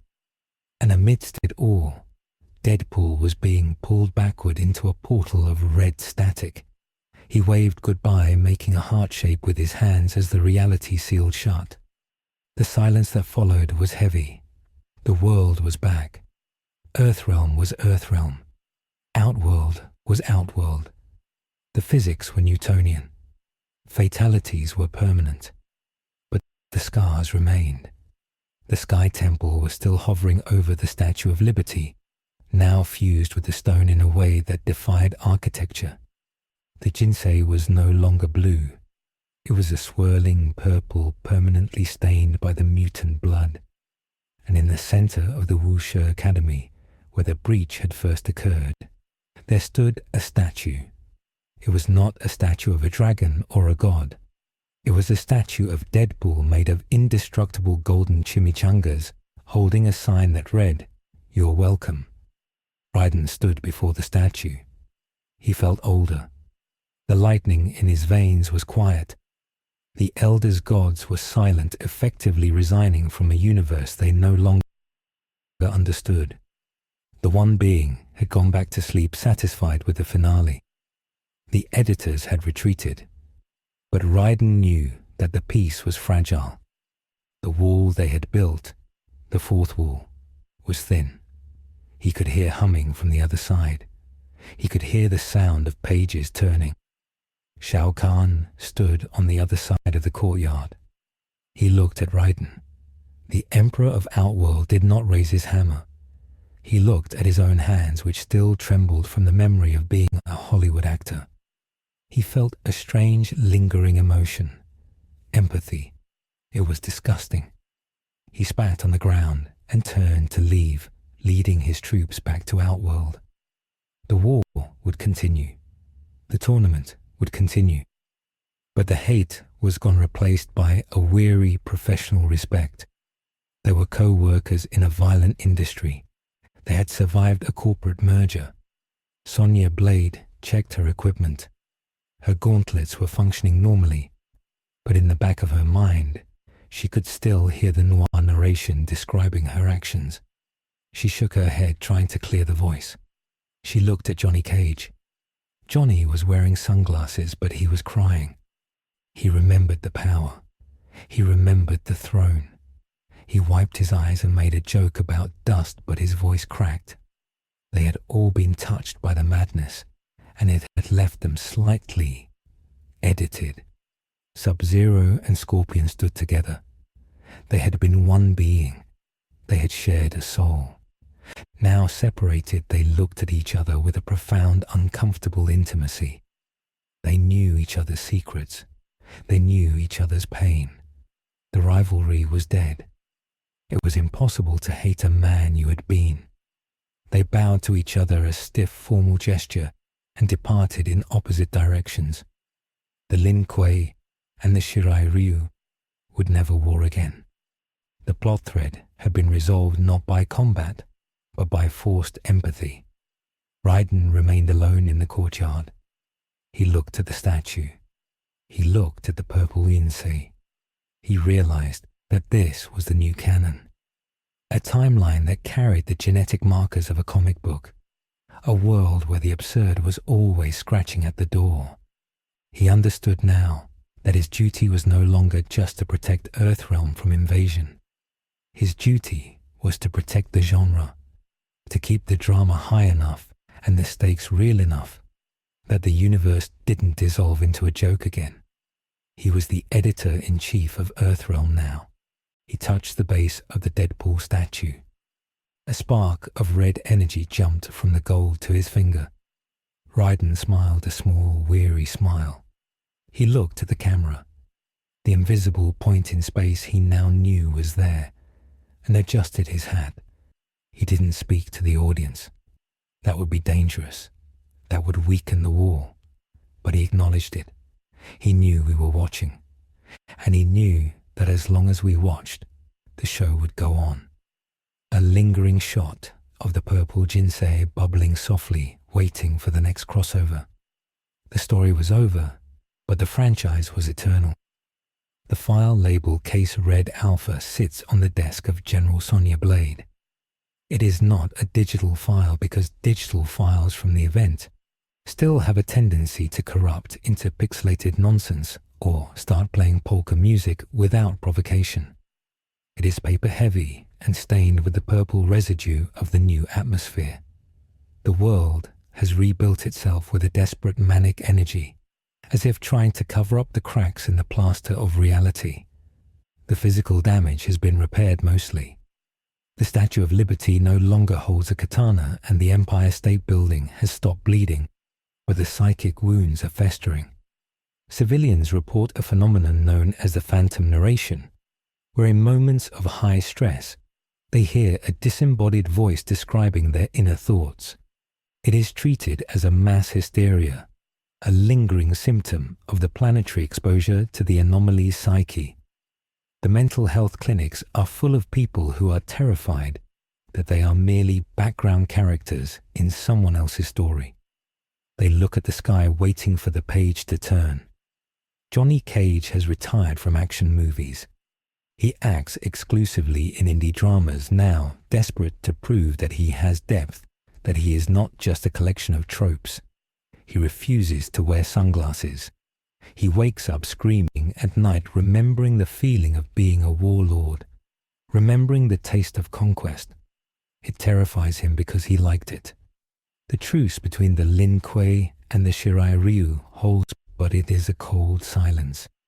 Grandmaster Subzero and Hanzo Hasashi meet once a year at the base of the Deadpool statue, which Raiden has forbidden anyone to remove. They do not speak. They simply stand there acknowledging the shared trauma of existing as a single confused entity. They are bound by a memory of a soul that no longer exists. Raiden does not consult the elder gods anymore. They are silent, afraid to intervene lest they draw the attention of the editors again. Raiden spends his time in the Jinsei chamber, watching the purple fluid swirl. It is no longer a source of pure life, but a source of chaotic potential.